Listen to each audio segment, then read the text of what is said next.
Good morning. You're watching PA Harness Week. I'm Charlotte McBride. I hope you all had a very happy Thanksgiving and are now getting in the holiday spirit because, after all, 'tis the season to be jolly. We have a great show on hand for you this week with some fantastic finishes from the Meadowlands. And with December comes a brand new racing schedule here at Harrah, Philadelphia. We'll have those details and more coming up in this next half hour.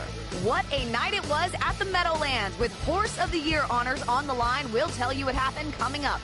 And I'll chat with driver Yannick Gingras about Foiled Again's big night. And don't forget, racing's fastest paced half hour starts right now on Comcast Sportsnet. Oh, they go! Explosive Matter wins the Colonial easily. Underway. Starting fast outside here, Brent Messenger into the early.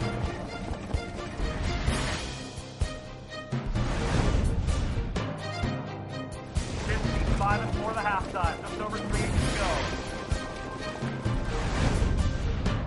At the top of the stretch. Hello there, Kim Asabi, and welcome to another edition of PA Harness Week, along with Heather Vitale. I'm Steve Ross. We are excited, genuinely excited, because we got a great show on tap for you to make you privy to the best things that happened in the world of harness racing over the past week. Am I lying or am I dying, Heather? Come on. Well, everybody's dying, Yeah. you know. We all are. Lying, It's all right, but you're definitely not lying. I am not lying, okay. On a program note, a couple of things going on. Harrah's Philly, their new racing schedule through the 17th of December, which will be the last racing day, will be Sundays, Mondays, Tuesdays. We'll wait. Get a pen and paper. Come on. Sunday, Monday, Tuesday. 3 days in a row till the end of the meet on the 17th. However, PA Harness Week will go through the end of the year because you know why? Because that's how we roll. Yeah, that's right. Holla. Right? Holla. Okay, so that's the deal there. And now, on a serious note, Heather's got an update for you on the Anthony Coletta situation. I do. If you remember, Anthony Coletta got in a very bad harness racing accident here at Harrah, Philadelphia. He's only 31 years old. A baby. Yes, a baby. Well, he is still in a coma. He is breathing on his own, though, and so many people in the harness racing industry, as well as outside, have given money, and so I want to be able to tell you again what the address is. We talked about it on last week's show, but there is a fund set up for Anthony Coletta. Stay Strong, A. Coletta. Now it's care of TD Bank, 2653 South 5th Street, Philadelphia, Pennsylvania, 19148. And in addition to funds to help with his medical expenses, of course, keep praying and keep sending positive thoughts to Anthony and his family. Please do. You can never minimize the power of prayer. All right, ready? Sit back in your chair, put your seatbelt on. We've got a race here, ladies and gentlemen, boys and girls. It was the 10th at the Meadowlands. It was the remake of the shootout at the OK Corral. All the big guns in the pacing world were there, and an X Factor. A brash, young 3-year-old who was going to put up himself against the best that the harness racing world has to offer.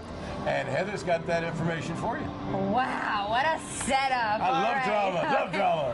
First of all, the purse is $512,000. It is the TVG Free For All. Now in here, the field, okay, the combined earnings of the field are almost $18 million, okay? So you know there's a lot of talent here. But that's not even as much money as Ron Burke earned training courses this year. Don't confuse the people, okay? I'm on a roll here. All right. Number 3 is Pet Rock. Now he's the favorite. He's a world champion. He's gone like the fastest miles in harness racing history on like a couple different style tracks, on a couple different size tracks. Although he's the favorite, he's got a main contender, of course, it's number 7. It's Foiled Again, who is the richest pacer of all time and is totally a fan favorite.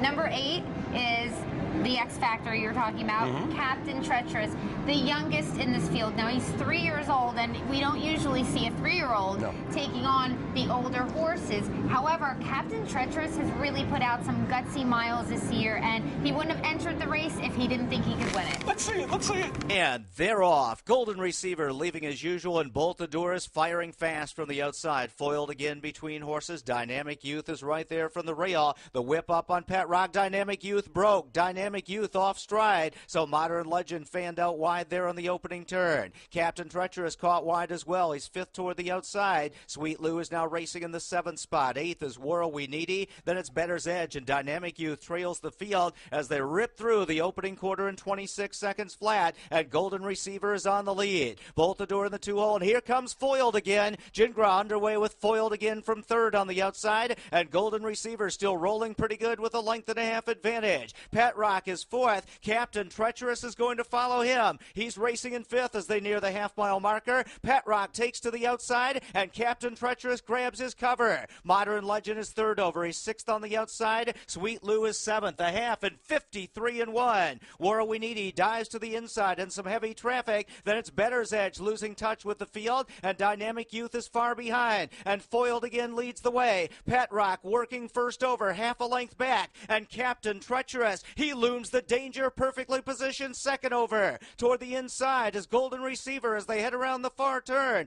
Boltador locked in. Modern Legend toward the outside. They reach the 3/4 marker in 1:22, and Foiled again's in front at the top of the stretch. Pet Rock a length and a half away on the outside. Golden Receiver 3rd. Captain Treacherous trying to rally. Modern Legend on the far outside. It's Foiled again. He's dead game. Golden Receiver is coming back. Captain Treacherous on the outside. Foiled again. Golden Receiver up the rail. Foiled again. Golden Receiver. They're slugging it out, and it's Foiled again. Golden Receiver leaves with his usual alert speed, 26 seconds to the first quarter. Foiled again took over from there, though, pretty easily. Of course, though, he's not out of the woods yet because he has to contend with Pet Rock, who we know he's going to come first up against Foiled again. But Pet Rock never really a threat in here, right? However, we're coming down a deep stretch. We've got Golden Receiver getting a really great trip, Foiled again on top, and Golden Receiver, he's ready to charge, almost gets there. I mean, it's Foiled again and Golden Receiver. What a battle. 2 old guys, a 9-year-old and an 8-year-old, and all them young whippersnappers. And meanwhile, these 2 old guys, they're geldings. And I think pretty much the rest of the field were studs. So just saying. That's good for balance. That's right. So anyway, Foiled again ends up winning in 1:49-2. And yeah, Boltador was 3rd, who I want to mention him because I thought he raced really, really well in here. Foiled again's lifetime earnings now, it pushes him over the $6 million mark. Just amazing. And according to trainer Ron Burke, now Foiled again is going to be on a little break. He's going to North Carolina for a few months for some R&R. And coming back at 10, right? And coming back at 10, yes. Talk about going to the well a few times. And Charlotte McBride caught up with a very, very, very happy driver, Yannick Gingras. All right, Yannick, Foiled again. What a horse. We can't say enough about this horse, and what an incredible weekend for you. Take us through that race. Well, going into the first turn, my plan was, if I try to put his leg on the front, I thought he'd be really hard to beat. But Corey was still going pretty fast, so I sat in a little bit through the first turn, and coming up the first turn, I just made a move and took a shot. I thought it was a winning move if I could clear, and thankfully I did. Around last turn, I thought I had it won. He really felt good at that point, and Pet Rock didn't look that strong first over. And but coming down the stretch, Golden Receiver gave us a good run, so it was definitely. I was pumped up coming to the wire, that's for sure.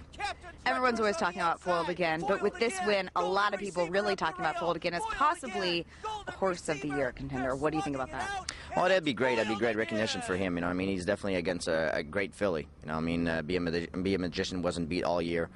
She didn't have to dug deep like he had many times, but she's a great filly. So win or lose again, I won't be disappointed. He's had a great year, and I don't think he's got nothing else to prove. All right, thanks so much, Yannick. No problem. Back to you guys. Well.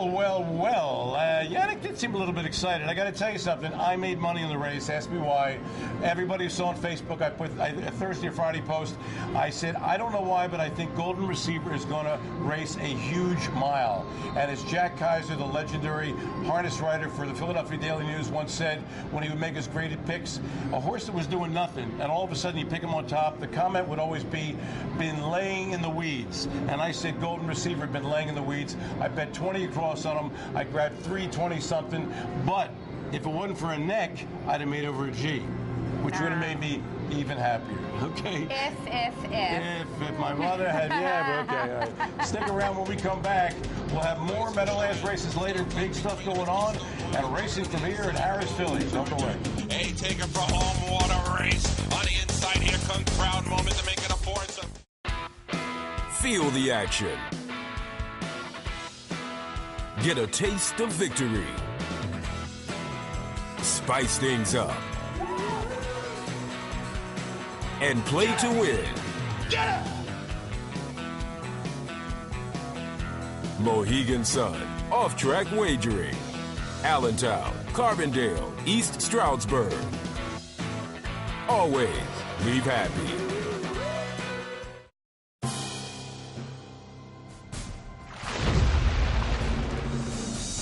Hello there, you. Welcome back to PA Harness Week. This lovely creature to my left, as usual, is Heather Vitale. Me, I'm Steve Ross.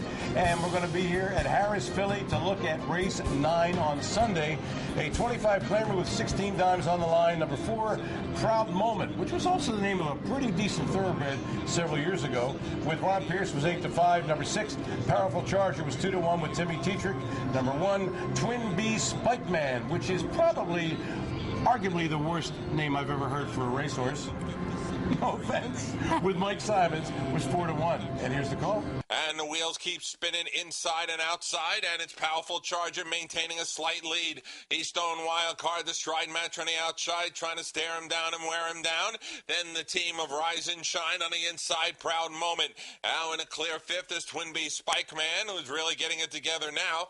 3/4 and 125 and 4 around the last turn. Here comes a 3 wide Rise and Shine. Still tough between them is Keystone Wild Card on the inside, Powerful Charger. A taker for home water race. On the inside, here comes Proud Moment to make it a foursome. Proud Moment's coming fast at the inside and has cleared the lead. Outside, Rise and Shine. Proud Moment, yes! Well, Powerful Charger cut the mile before number 2, Keystone Wild Card, off at 9-2 with Yannick Gingras. Stuck his nose in front, but both ultimately got swallowed up by Proud Moment, who won it in 155 flat.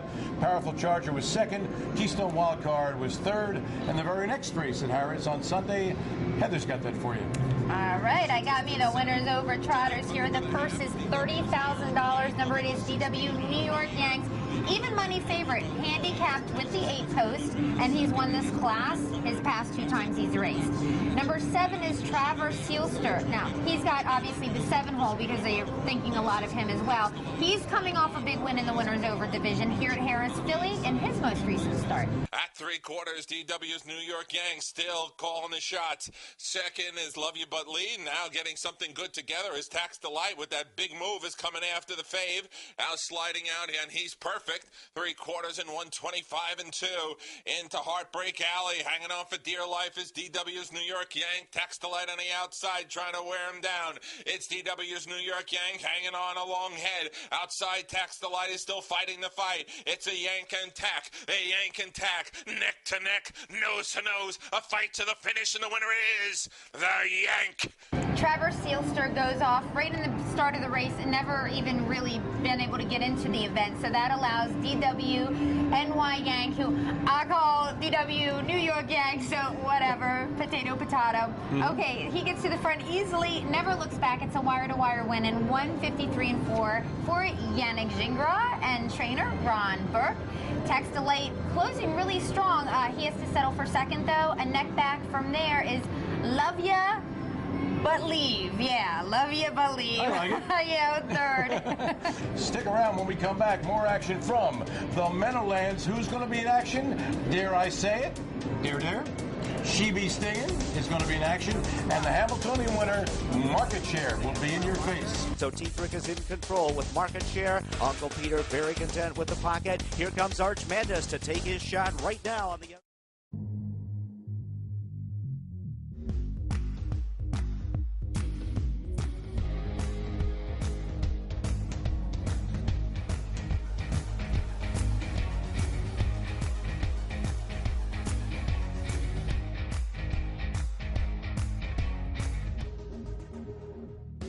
When it's your time to shine, what will you do? At Mohegan Sun, wherever tonight takes you, it's your time to shine.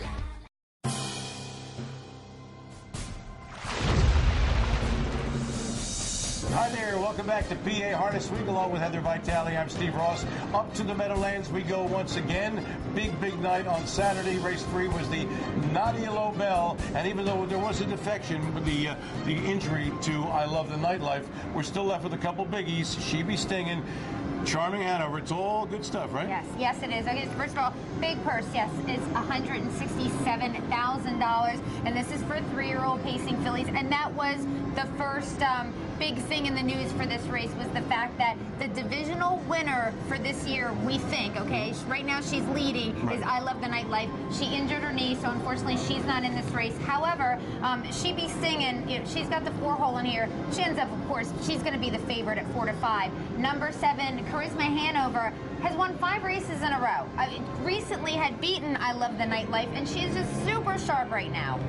And they're off somewhere over a rainbow. From the outside, heads out for the lead. Aunt Caroline from between horses, and moving from the rail is UF Dragon's Queen. Charisma Hanover is angling in behind traffic there, and She Be Stingin' slides into 4th in between horses. The whip on the tail of Maddie Terra Girl, who's now 5th, just 3 lengths from the lead. Charisma Hanover 3rd over behind She Be Stingin'. Jersey Licious is 7th on the inside, and Authorized at the tail is the trailer. Somewhere over a rainbow works to the lead for the White Knight Brian Sears, and she gets the quarter call in 27 seconds flat. She Be Stingin' is now moving up 1st over on the outside for Dave Miller, and She Be Stingin' is up into 2nd after the other Holloway trainee somewhere over a rainbow as they move toward the half. Aunt Caroline is racing in 3rd. UF Dragon's Queen under tight lines is 4th. Charisma Hanover is parked on the outside in 5th, and he elects to just sit there rather than follow She Be Stingin', who now takes the lead. Maddie Terra Girl is 6th on the inside. Jersey Licious to the outside to follow Charisma Hanover, and at the back of the pack, Authorized is now 3rd over. They reach the half in 55-2, so it's She Be Stingin' who's in control, and she's a length in front entering the far turn. Somewhere over a rainbow, and the pocket spot is 2nd, and Charisma Hanover is coming to call up to the leader's wheel on the outside. Charisma Hanover now just half a length away from She Be Stingin'. Jersey Licious is well spotted with a striking position 2nd over. Aunt Caroline is back in 5th, angling to the outside about 4 lengths from the lead. Then it's UF Dragon's Queen as they reach 3/4 in 1:23-1, and the field comes to the top of the stretch. It's She Be Stingin' who's still out there with a length and a half lead. Charisma Hanover trying to hang in there 1st over, somewhere over a rainbow toward the inside. Up on the outside is Jersey Licious 4th, but it's She Be Stingin' who's drawing clear. She Be Stingin', a host of others chasing for place. It's She Be Stingin' to win the Nadia Lobel.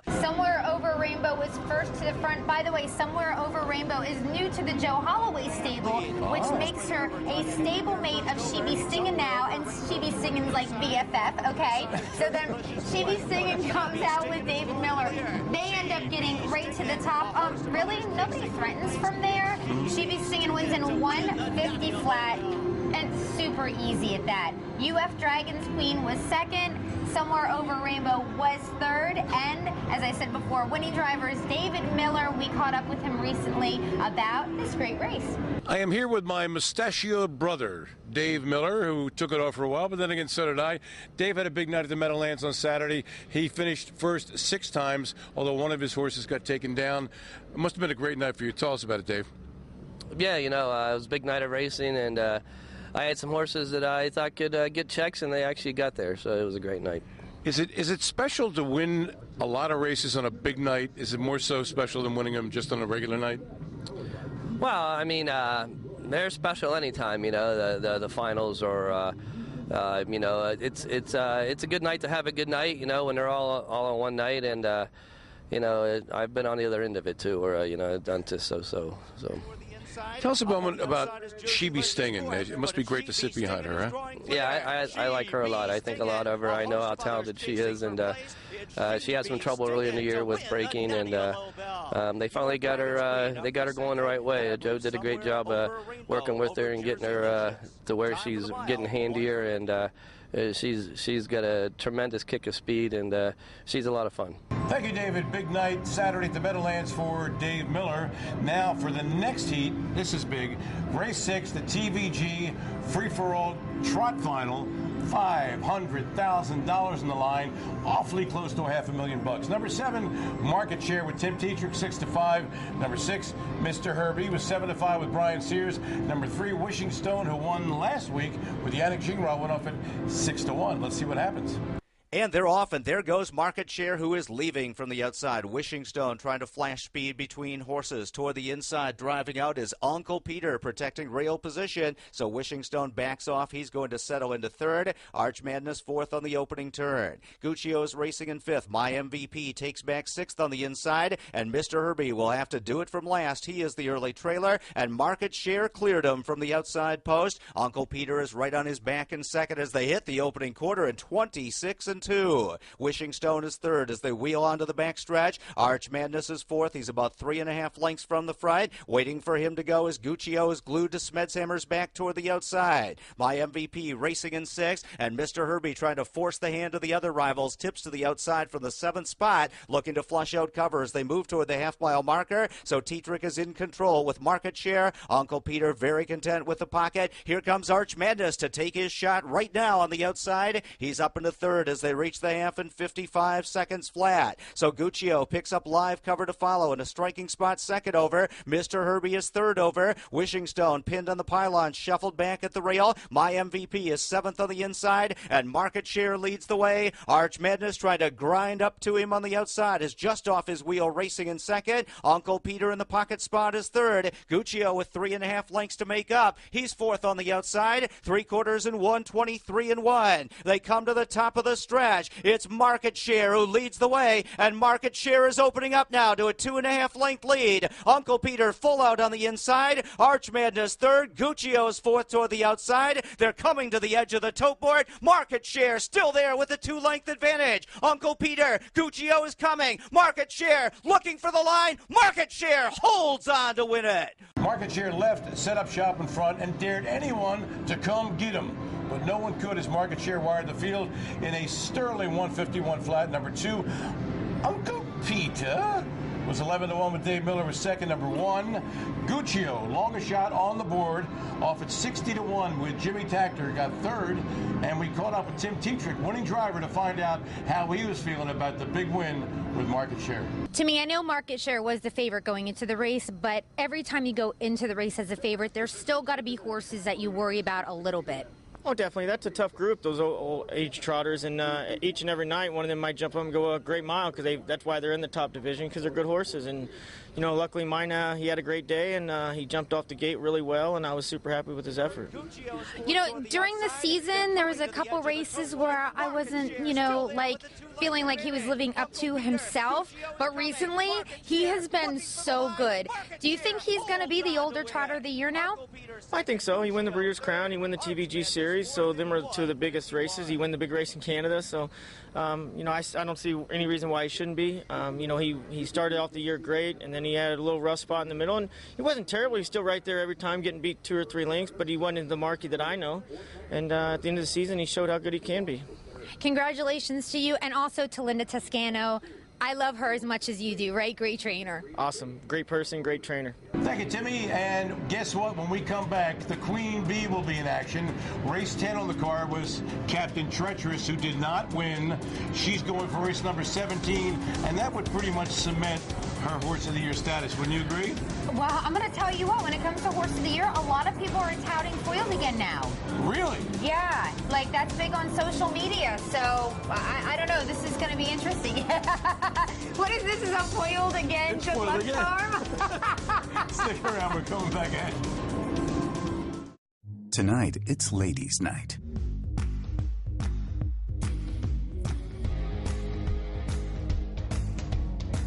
The lights are low, and the stakes are high. Sometimes ladies' night is just a date night in disguise. At Mohegan Sun, wherever tonight takes you, it's your time to shine. Feel the action. Get a taste of victory. Spice things up. And play to win.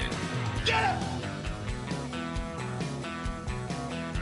Mohegan Sun, off-track wagering. Allentown, Carbondale, East Stroudsburg. Always leave happy.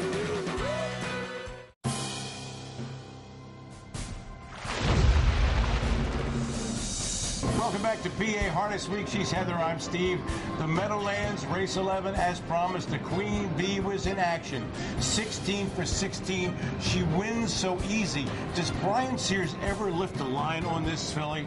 I mean, she is a perfect trotting gait, and he sits. I could drive this horse and win. Yeah, I don't think Brian actually drove her in the race we're going to see. I think they just put a mannequin on there and just put his colors on, and that's pretty much, she just does it herself. But yeah, it's the Moneymaker Final, named after the incredible two-time Horse of the Year, Moneymaker. The purse is $253,000. Number 8 is Be a Magician, and yes, as you said, she's going to look for a perfect season. She's like something that David Copperfield would come up with. I mean, a magician himself. She's just unbelievably, you want to take 2 looks and just go like that when you see her. And they're off. Time to Kill is first away for the lead. Be a Magician floats out from the outside between horses Ma Cher Hall, and Sheena's Shadow is close from the rail. Also up close, the whip on her tail between horses, Hand Over Bell. Getting away in 6th is Andy Sophia's Time to Kill. Muscles on to take the lead for Campbell. Little Bitty Lies further back on the inside, 7th in front of Southwind Coco. Mystery Woman is second last, and Deja Vu 2 is the trailer. As they move toward the opening quarter, it's Time to Kill in front. Sheena's Shadow is racing in second, 27-2 for the front split. Up on the outside, here comes Callahan with Ma Cher Hall, and Ma Cher Hall is moving into second, and there goes Be a Magician. So Ma Cher Hall is up and after the lead, and Brian Sears is rolling with Be a Magician, and the champion filly is now second and pressing for the front. Further back on the inside, Sheena's Shadow as Be a Magician takes the lead before the half-mile marker. At the rail is Hand Over Bell in 5th, followed by Andy Sophia. Little Bitty Lies is 7th. Southwind Coco starting to edge to the outside, trying to force the cover flow. They reach the half in 55-3. Toward the inside, racing in 9th is Deja Vu 2, and Mystery Woman is 10th and trailing the field. And Brian Sears has Be a Magician comfortably in front with a 2-length margin with 3/8 to go. Ma Cher Hall is racing in second. Time to Kill on the inside, 3rd. Hand Over Bell is first over. Andy Sophia starting to edge 3 wide off her cover as they come to 3/4. Sheena's Shadow, a rail ride all the way, is pinned on the pylons in 6th, and 3/4 time is up in 1:25 flat. So it's a well-rated Be a Magician at the top of the stretch. And Be a Magician extends her lead, opening up now to a 2.5-length margin. Ma Cher Hall is full out, giving chase in second. Be a Magician on the inside. Ma Cher Hall is trying to get to her, a length and a half away. Be a Magician leads it. Ma Cher Hall on the outside. They're heading down to the finish. Be a Magician in control, and Be a Magician remains undefeated this year. Time to Kill makes it to the lead first, and then Ma Cher Hall, she took silver quickly, but we all knew that Be a Magician and Brian Sears were just going to take over. I don't know, by the half? Yeah, that was pretty much a given. After that, I mean, never an anxious moment, right? 17 for 17. She's absolutely perfect this year. As you say, yes, they call her the Queen Bee, and she's probably the leading contender for Horse of the Year honors now. That's what my guess is anyway. Nifty Norman's a trainer. He says that she will be going out in the field, having a little rest, and looks like she's coming back into training for next season, maybe around January, something like that. Well, Heather, that's going to do it for us and for all of us here at PA Harness Week. Bruce Casella, Kelly Connor, Charlotte McBride, and Heather Vitale. I'm Steve Ross, reminding you to pick up the pace just a taste and get high on harness. It's only natural. There they go. Explosive Matter wins the Colonial easily. Underway. Starting fast outside there. Messenger to the air.